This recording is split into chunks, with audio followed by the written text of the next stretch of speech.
Hey everybody, it's Romania Black. We are on Ace of the Diamond Act 2, episodes 23, 24, and 25. And at this point, I will not have any reservations or outlooks on what's going to happen, because last set of episodes, I thought it was just going to be the end of the intro squad, and it was just going to be like little fun shenanigans, and it ended up being like an emotional gut punch. We saw Kuramochi abs, like it was just, there was fan service, there was feels, I was thrown all over the place. So I will go in with no expectations at this point. The rest of the series, no expectations. Just whatever Terajima's going to throw at us, I'll take it, and we'll just go from there. So yeah, I'm pretty excited. So watching these 3 episodes, we're gearing up. Sawamura is going to be, they're getting ready to do like a practice game, but the very first day, Sawamura is not pitching. Kateoka's going to save him. So the very first game, somebody else is going to pitch. And then the second game, when old Mima shows up, that is when Sawamura is going to start pitching. So I'm a little worried, I won't lie, because this series, it gives us such highs with Sawamura, and then it just shoves us back down and makes us get off of our high horse and be like, you did stop having so much faith in our Sunshine Boy. And we're like, but he's the main character. Why can't we have faith in him? And so I feel like my worst fear is that Sawamura is going to embarrass himself in front of Mima. And I'm like, please don't. I love this new resolve that Sawamura has. I love this big dick ace energy that he has. Let him have it. So, I just want Sawamura to keep doing his thing, and for Terajima to be okay with that. But, oh God, he's the most suffering protagonist in a sports anime I think I've seen in a while. Like, just angst and just making us, the audience, feel pain. And not actual pain of the main character, like Sawamura hasn't had any, knock on wood, any injuries, but it just the sheer mental pain, right? So yeah, I am pretty excited to see what all is going to happen in these episodes, and to see what goes down. But like I said, I'm going in at this point for the rest of the series with no expectations, because I was thoroughly surprised in the last set. I loved that set of episodes, and so we'll just see what happens and go from there. But I hope y'all enjoy this reaction, but let's not waste any more time. I'm excited to get into these episodes. We're going to start episodes 23, 24, and 25 of Ace of the Diamond Act 2 here in 3, 2, 1, and let's go.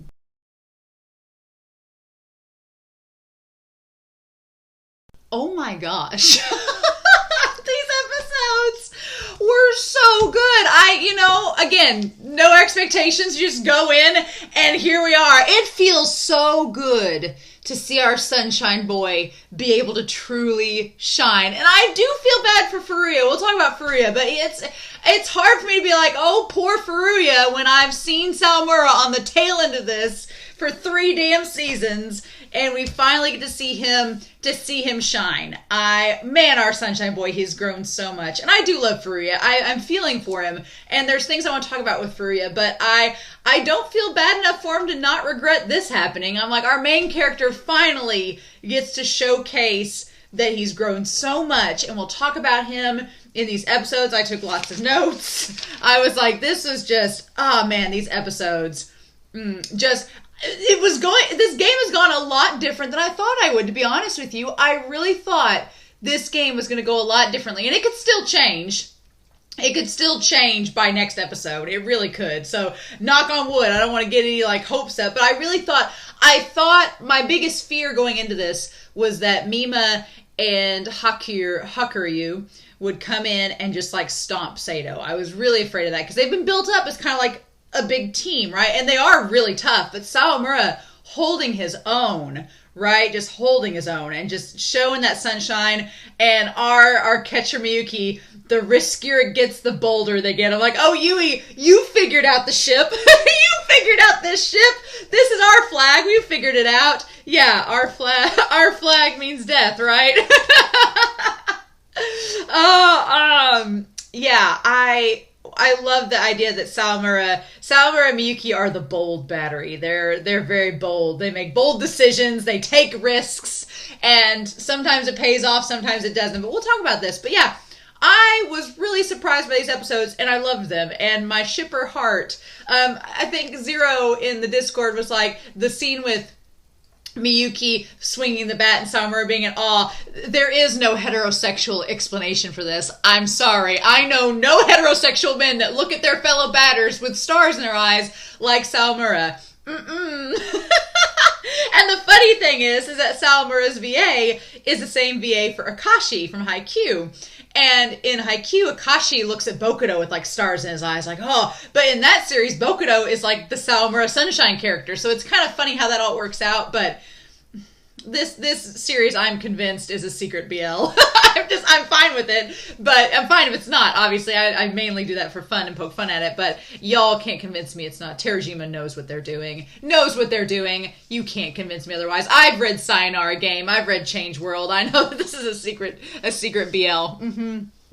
Okay, but episode 23. So we haven't gotten the whole press outlets yet. It's funny because Kataoka made a point of saying that there were going to be press outlets at this game, but we've seen the reporters and everything, but the funny thing is, when Furuya was pitching everybody, I was like, oh my god, Furuya. We've not really seen the public's view of Sawamura. We've only really seen the players from Mima's team react to Sawamura and giving him their respect. I'm like, thank you! I'm like, okay, every other team that has faced Sato has been like, who's this Sawamura Southpaw? But no, Hakuryu is like, no, let's give him our respect and now find a way to destroy him. It's like, hey, at least we're getting respect. We've come a long way since season 1, right?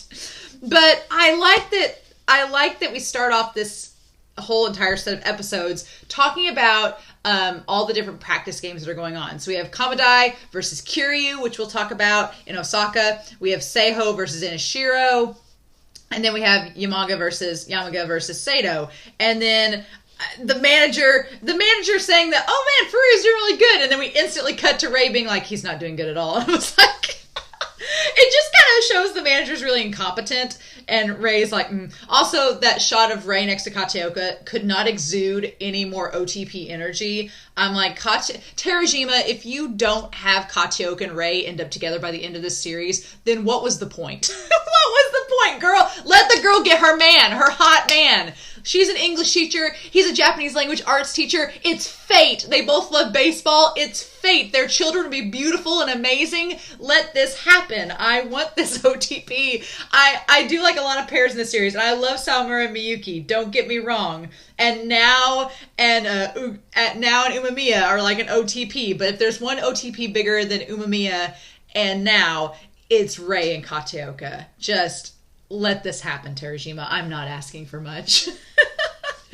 But yeah, them talking about Furuya not being as good as he should be. And we cut straight from that to Hongo having an off day, seemingly at the beginning of this. And we find out what the actual thing is. And it's that the old man Nita, balls of steel, this man, was having them practice without balls because he was just like, do you think this is good enough? Nita is interesting. Here's my thing.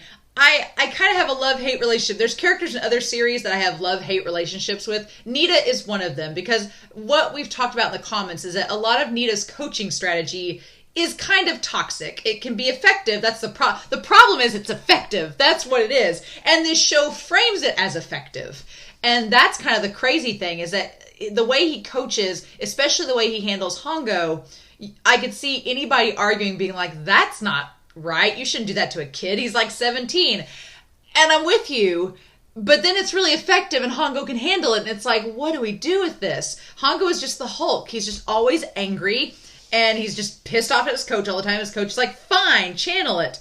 And I think the thing of it is that Hongo can take that anger and frustration and all that chaotic energy and he can channel it and focus it in a way that he can control through his pitching. That's what makes him so dangerous. He is doing what Furuya, in theory, should be doing, right? But Furuya is not Hongo. Furuya is not like this angered spirit like Hongo is. No, Furuya is innocent. Furuya is like simple. He's not like Hongo at all. And so I think people back at the Nationals were comparing the two so much that's like, but they are not the same. Their pitching styles may be similar, but they are not the same.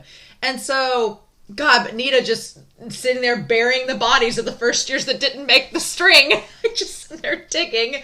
And then he's like, well, you can't. Like, I feel like, does this school not have the funds to get a groundskeeper? Was that not in the budget? You'd think they won nationals by now. They should get a pretty decent budget for their baseball team. Hire an extra guy to work the field. Why are you like letting this 70-year-old man do it? I'm joking, but oh my God, he's like cleaning up the field and everything. Like, did you not have the budget, Kamadai?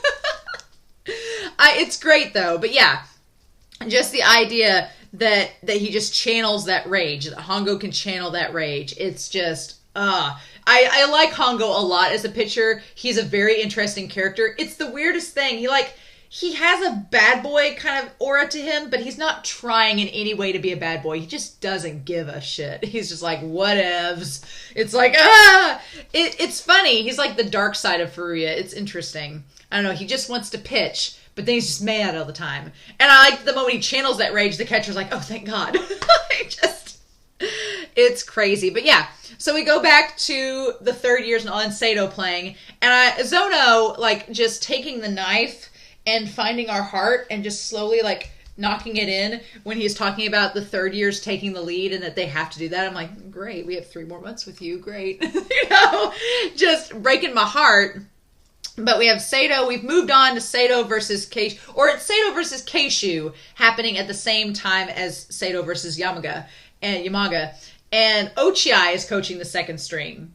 And Ochiai, why you gotta go back to your toad self for just a little bit? He's like, I'm going to get to influence the second string. It's like, God, Ochiai, I thought we were over this. But what's interesting in all of this is that the manager, the girl coach, she says that he has given no signs so far. He's not like Katioka, who's like sitting over here doing like this at the same time, you know. She's like, you haven't given any signs.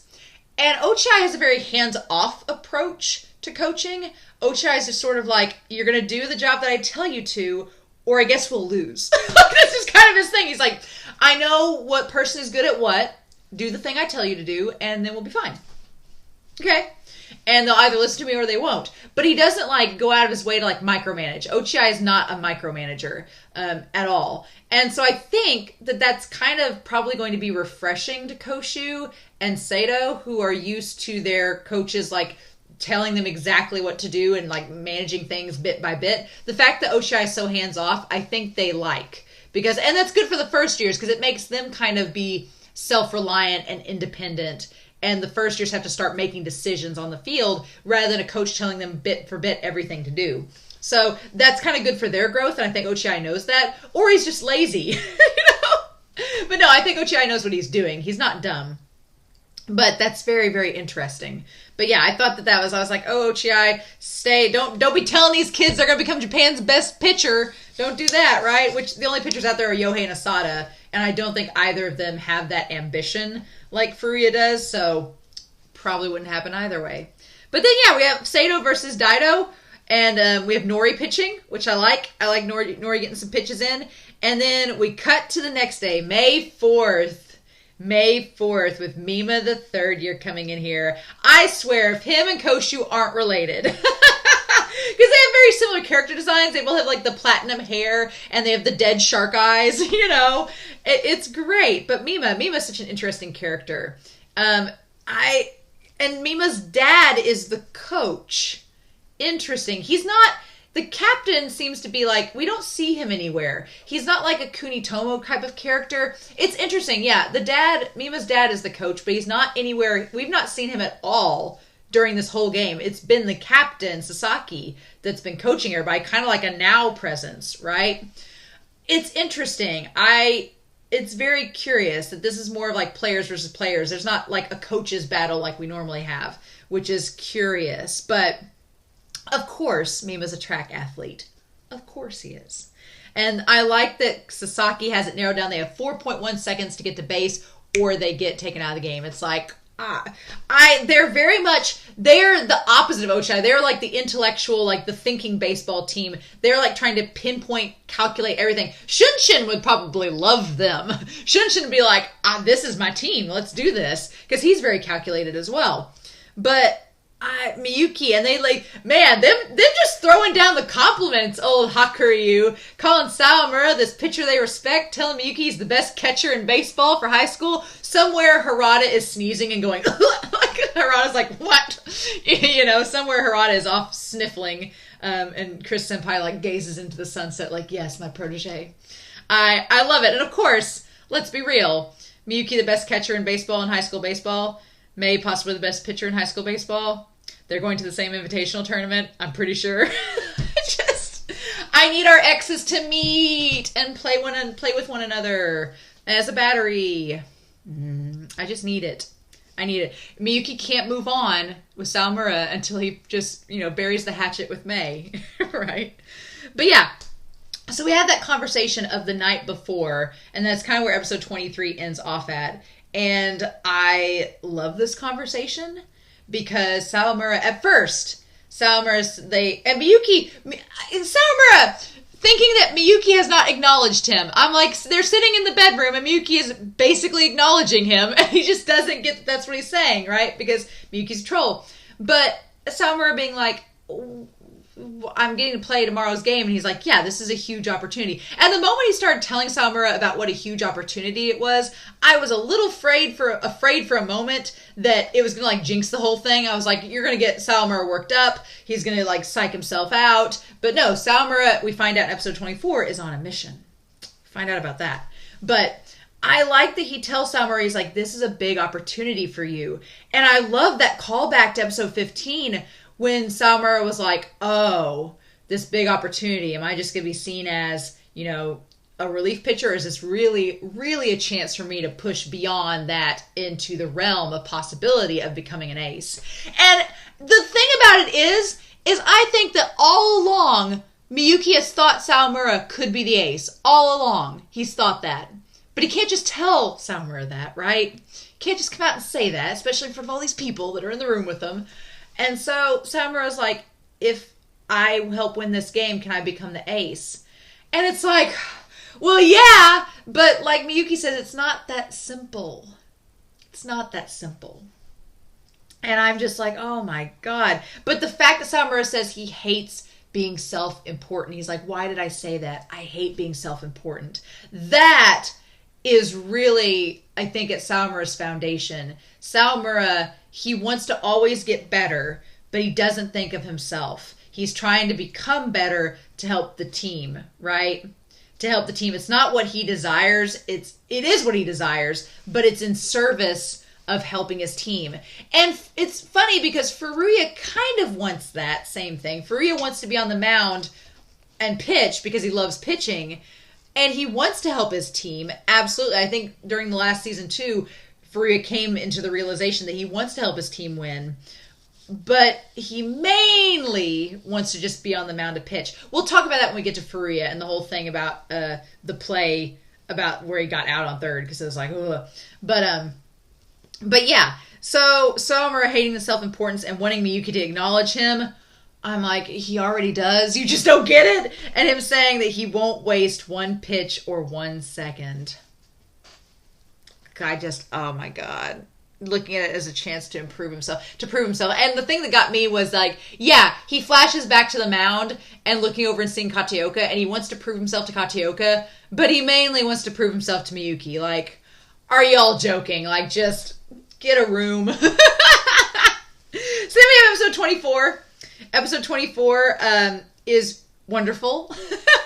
Episode 24 is great. That is, what is that episode? Episode 25 is Unleashed. And episode 24, I'll think of the name of it here in just a second. It is Incomplete. There we go. We'll talk about that conversation. Oh my God. So Mima, I honestly love that we get strong batters in this series, because a lot of the series is the catcher and pitcher dynamic. But honestly, the batters are the ones that score. They have, they're the ones that determine the game for the most part. And so we have Raichi, and then we have Mima. And yeah, we've had Yuki, and Masashi's getting up there too, and Miyuki, or we've had Yuki, and then we have Miyuki as a good batter, and Furuya, we'll talk about Furuya, and Haruichi, and obviously those characters. But as terms of our, monsters, monster rival batters, we really don't have a lot of monster rival batters in this series. Not really. I mean, there's Umemiya, but he's also a pitcher. But Umemiya is a good one. And then you have Raichi, and Sanada can be thrown in there too, and he's also a pitcher. But then other than Mima, you don't get a lot. It's usually always the catcher and pitcher battles that we focus on in the series, because that's the dynamic, right? But that ties the whole ace thing. But I'm glad we get Mima, who is the polar opposite of Raichi. I love it. Because Raichi is like this feral monkey child that has all this raw energy and he doesn't know what to do with it, so it just exudes out of him 24/7. It's just like oozing out of him constantly in like a flux. And then you have Mima, who has the same type of insane energy, but it's completely focused, channeled, like honed in, like for running and running these bases. Like he's just narrowed it and like pinpoint lasered it in, dialed it in, right? So it's the exact opposite of Raichi, but they have the same red aura. I love it. I love it. He also has Koshu's hair and dead eyes. So there's that. I want him to speak with Sawamura and have the light back in his eyes, but that's probably not going to happen.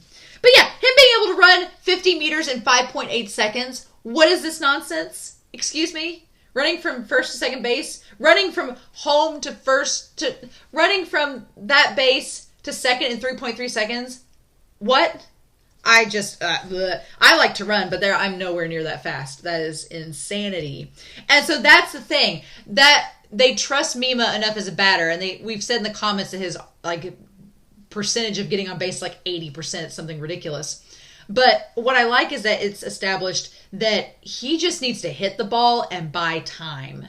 It doesn't matter where it goes, as long as it goes to where they don't catch it. He just needs to buy enough time for him to get to the base and for the other runners to get home. Like, that's the crazy thing. Like, it's not really what he has to do. It's what he can do for the rest of his teammates. And so that's crazy. But them calling Miyuki fearless and using the improved cutter on Mima, I'm like, oh. And Mima being impressed by it, being like, what is that? Like, that part was so good. And they note that Sawamura is calm even with a runner on third. Yeah, Sawamura has come so far in being calm under pressure, like coming so far from being that guy that like Raichi's home run like completely wiped him out, to being able to handle like batters like Mima and them on a national level. It's like, even though it's just a practice game. And Haruichi and Sawamura's high five, I'm so going back and getting a screenshot of that. That, I don't think that'll be the thumbnail, but it's going on Twitter. It's going in the Discord. That high five was amazing. Amazing, y'all. My heart was singing. I was like, yes, please. I'm happy here. That high five was wonderful.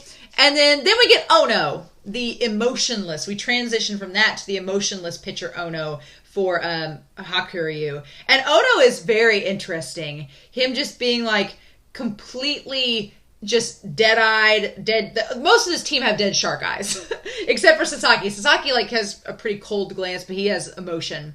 But yeah, Kuromochi getting on base, Sawamura cheering him on, being like, this is what I'm going to tell you guys as you go home. Like cheering on both Kuromochi and Haruichi. And then Kuromochi getting home from Haruichi's hit. I really love the focus we get on Haruichi in episode 24, where we get that little bit of him talking about how he's not the biggest or the strongest, but he knows what he has to do, and he's got just enough flair that he loves being the person. He loves being what the pitchers fear in a pinch. The batter that pitchers fear in a pinch. I'm like, it reminded me, honestly, of Iwaizumi from Haikyuu.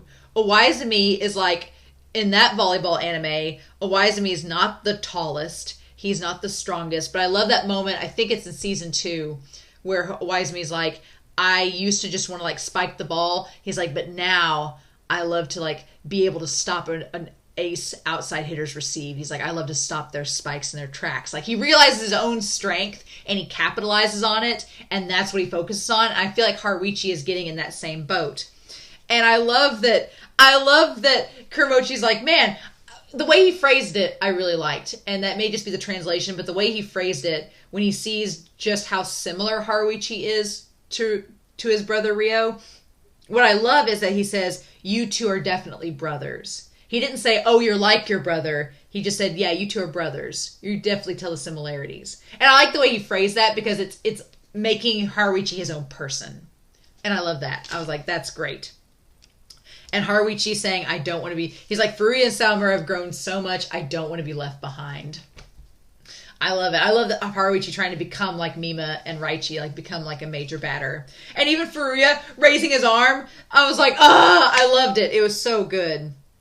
So yeah, then Ono gets Miyuki out. And it's interesting because Ono gets Miyuki out, but Sawamura was smiling the whole time. And honestly though, I feel like Sawamura was watching Ono. I feel like Sawamura was smiling because seeing like that he recognized the type of pitches that Ono was doing. That's how I interpreted it. I interpreted it that he saw the different pitches that Ono was using and the strategy Ono had and was like, oh yeah, that's how you get him out. Rather than just being, obviously he's not happy that Miyuki got out, but I feel like he was smiling at the strategy working, right?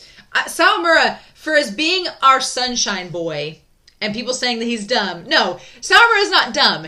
He's just obnoxiously loud. That's his thing. Sawamura does think about pitches. He analyzes videos. He is a smart person. He's just really obnoxiously loud. And I know some people get really annoyed by that. I'm fine with it. I'm like, at this point, I'm like, yes, yes, yes. But I know some people get annoyed by Sawamura, but being loud doesn't mean he's dumb. It just means he's loud. And I love that. And so then that double play was great. Miyuki throwing and the Sasaki being like, oh, that was faster than it was before. I'm like, uh-huh. And Sawamura like pinning down the runners, like putting that intimidation factor on. And then them commenting, Sasaki saying, man, they're just this battery. And it was Ray that said, they're being unusually bold. These two gremlins, when you put these two gremlins together, they become bold. They are a bold battery. I'm like, not necessarily aggressive, but bold, risky. They're gambling gremlins, and I love it. But then there's this conversation with Mima and Miyuki at the end, and I'm like, does Mima want this to become a BL? Because this conversation is straight up out of a damn BL series. I'm sorry, I've not read a whole lot of BL, but I've read enough. Him sauntering up to base. Mima and May kind of have a similar walk to them. They just got that kind of like cockiness to him. But Mima is like totally quiet cockiness. Like you wouldn't know unless you knew him. But it's there under the surface, right? And he exudes it in this moment when he's talking about how he's like, oh man, this pitcher really cares about you as a catcher, doesn't he? Bet you had to drill that into him. I was like, and then Miyuki's like, the way he says, drill it into him, please. He's not even complete yet. Like, Miyuki's just showing him off. Miyuki's like, my boyfriend isn't even complete yet. He's not even on his A game. This isn't even his changeup. This is just getting started. It's like, oh my God. He's like, he's not even complete. He still has room to grow. He's like, you guys are just a stepping stone for our boy Sawamura. I'm like, I was like, Miyuki! What a way to end the episode, right? Incomplete. He's getting there, right? So then we have episode 25, and I love that Hakuryu is reflecting that Sawamura is a skilled pitcher. He has our respect, so let's tear him down. It's like, man, I'm going to be very curious to see what the media thinks about Sawamura after this matchup, regardless of whether they win or lose, what they're going to end up thinking. I'm so curious, right? But yeah, they get Mima out in the 4th inning. It's 0-1. I thought at this point in the game that they would be up. I thought that Hakuryu would be up by a few runs, but no, that they're not yet. It's crazy. And so then we get to, Kanemaru calling Sawamura Sawa, and Sawamura calling him Kane. I'm like, the growth of our friendship between our boys. That is one thing I love about Ace of the Diamond, is that they have built up these relationships with these characters over time to the point where it just feels lived in. Like you feel like Kanemaru and Sawamura's relationship has slowly but surely developed over the course of the series. So that when you get little moments like that, you're like, oh man, look how far we've come from being Sawamura to being just Sawa. I'm like, it seems like the smallest thing, but it's so good, right? So then let's talk about Furuya. Let's talk about Furuya, shall we? Furuya, I do feel bad for Furuya. As much as I want our boy Sawamura to become the ace, I don't want it at the expense of Furuya self-imploding, right? Even when Furuya was doing great, I didn't want Sawamura to implode. So And I think Furuya's big deal is Furuya is way too inside his own head. And he needs some guidance is what he needs. And I'm hoping that either Kateoka talks to him. He kind of does in this episode, but not... Bless his heart. Furuya, it just... A lot of it, he's like, oh, you know... It doesn't seem like it sinks in, and I'm going to be curious after this game if Kateoka sits down and talks with Furuya. I think he should, especially since Kateoka sees a lot of himself in Furuya. I think he needs to talk to him. But Furuya needs some guidance, because he is trapped in his own head. And his thing is blood was... See, my thing with Furuya is I think that Furuya... I want Sawamura to be the ace, and I want Furuya to be, like, the next up pitcher. But Furuya is a good batter. He has skill as a batter. Sawamura, bless his heart, is the ace of my heart. But other than bunting and doing that thing in episode 15, he's not the best batter. Like, he's getting better. He's getting better. But batting's not especially. It's pitching. We've established that in these episodes. But Furuya has batting skill. He would be really good as a cleanup if he just could focus on that and hone it in. But he's so obsessed with just pitching that I'm like, dude... And Furuya talking about his blood boiling and his mind racing, I was like, I wanted Furuya in that moment to channel that like blood boiling anger into his batting. And he does. And he gets a hit, a really good hit. But during that moment, he's so focused on thinking, he's like, I have to do good. I want to get back on the mound. And he's so overthinking about that he doesn't realize he's overran and he gets out on third. And I don't think... Kateoka gets onto him, which I was like, oh, I was surprised. I was surprised Kateoka was like, also get in there, take him out. And it was like, woo, like Kateoka ain't playing because he knows something's wrong now. And I think Kateoka is trying to push some of his own thoughts about the whole situation off in some regard. But then he tells Furuya that he's like, his mind isn't on anything but pitching. And he says there's no shortcuts to glory. There are no shortcuts to glory. And aggressiveness, you want aggressiveness but not arrogance. And the thing is, I don't think Furuya is being arrogant in this moment. I don't think he is. I think Kateoka is projecting a little bit of his own memory of how he was onto Furuya in this moment again. But I don't think that Furuya is being arrogant. And about the no shortcuts to glory, I do think there's some truth in that. Because Furuya, like, it says, I want to be the best pitcher in Japan. But like we've talked in the comments, I'm like, you kind of need a game plan for that. There's not just like, if you just put a box and you're like, best pitcher in Japan, you can't just check that box off. That's a big box. There's lots of little boxes that all add up to being the best pitcher in Japan. But I don't think Furuya, no one's making a game plan with him. And that's the frustrating part, is that no one is making a game plan with Furuya. He's just like, I've got to be the best pitcher. And if I want to be the best pitcher in Japan, I must pitch the most. And by pitching, if I'm ace, I'll pitch the most. So my thing with Furuya at this point is Furuya's never really been on a team until high school. This is like his second year being on a legit team. Sawamura's been on a team. So Sawamura knows that teamwork and that camaraderie.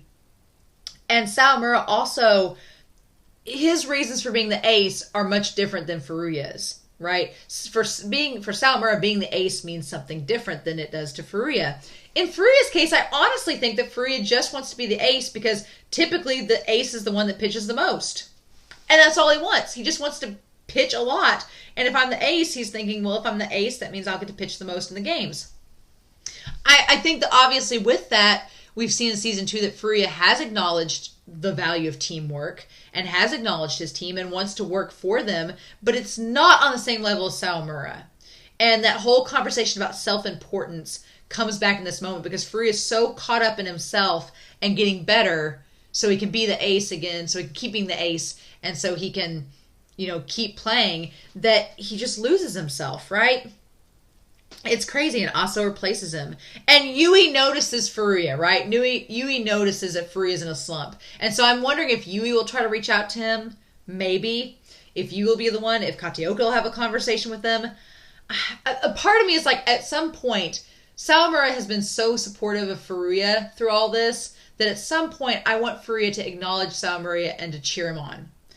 To do the same thing with Haruichi, to do the same thing for Sawamura that he did for Haruichi. That's what I want. But I don't know if we're there yet. We go into the 6th inning. It's 0-1. And then the other team acknowledges Sawamura is a great pitcher. Let's take him out. And so they're going to use the thinking baseball to try to rattle Sawamura. And I got a little worried, especially with Mima and his red fire, like coming head on. Our Wolfman. We've got Wolf Boy Koshu and we got Wolfman Mima. Oh my God.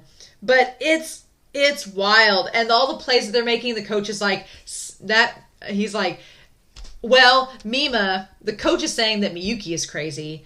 And then Sawamura looking at Mima's aura and saying, he's crazy. I'm like, I love it. And then Miyuki's like, let's do it. Let's try the splitter. Let's try number 11. What gets me about that whole moment is that Miyuki spends a solid like minute and a half talking about how this is a very tense situation. It could make or break the game. There's a lot of risk involved. And what does he do? He's like, hey, Sawamura, that pitch you've not been able to perfect at all, let's do it now. I'm like, what? What? They get gutsy and bold, these two. It was a risky pitch to go all out on. And it didn't work out and they ended up walking Mima. But I also loved that at that exact moment, right before Shirasu, the white laser, came in, at that moment, Sawamura and Miyuki were talking to one another and they were finishing each other's sentences. They were like telepathically linked up. I was like, what is this gremlin business? It was insane. And then, yeah, Shirasu, the white laser. I love it. Just came in like nailed that guy out. But yeah, Yui saying the more risk there is with these two, the bolder they get. Yeah, Sawamura and Miyuki are like such a gremlin duo, and their pairings are so bold. I'm like, I love it. I love it so much. I love them. But yeah, and then Sawamura, our boy, he's having an amazing game, and all he can say is like, I just need to catch up.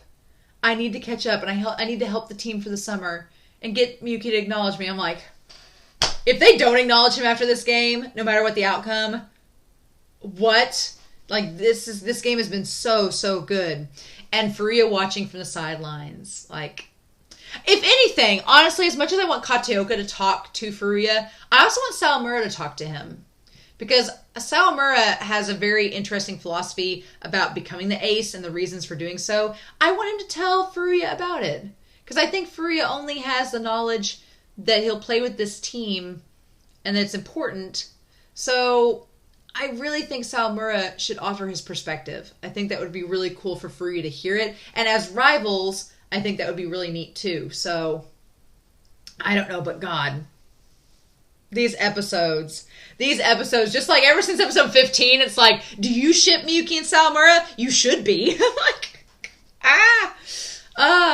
I mean, I still like my Koshu Sawamura ship. I do. And Koshu very much is tsundere. I mean, like, I have to prove myself to Sawamura. But if he sees the tape for this, Koshu's done. If Koshu sees the tape for this match, it's over. It's over, y'all. But I feel for Furuya.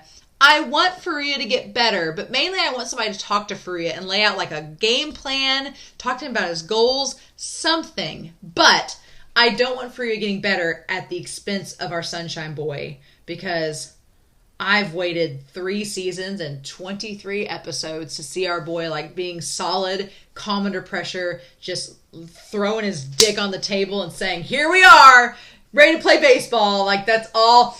I want to send this footage to May and be like, look, May, look how much fun your ex and Sawamura are having. But no, some of you have noted in the comments that May seems to casually like dip out and ignore Sawamura. Like, of course he does. But yeah, these episodes were amazing. I loved them. And I hope you all enjoyed the reaction and the discussion for them too. So yeah, I can't wait for episodes 26, 27, 28. I'm going to watch those next. And just see, we kind of ended this without knowing who's going to win the game. I don't know. I think that Sato might win it, but I won't be surprised if they lose, if that makes sense. I want them to win, but I won't be surprised if they lose. That's kind of where I'm at. But I want them to win to like let Sawamura get a good win under his belt and take the next step towards becoming the ace that I want him to be. But this is a great set of episodes, guys, and I'm curious to know your thoughts down below. Please, no spoilers, but I hope you all have a wonderful week. Please stay safe, take care, and yeah, I'll be back next week with more Ace of the Diamond Act 2.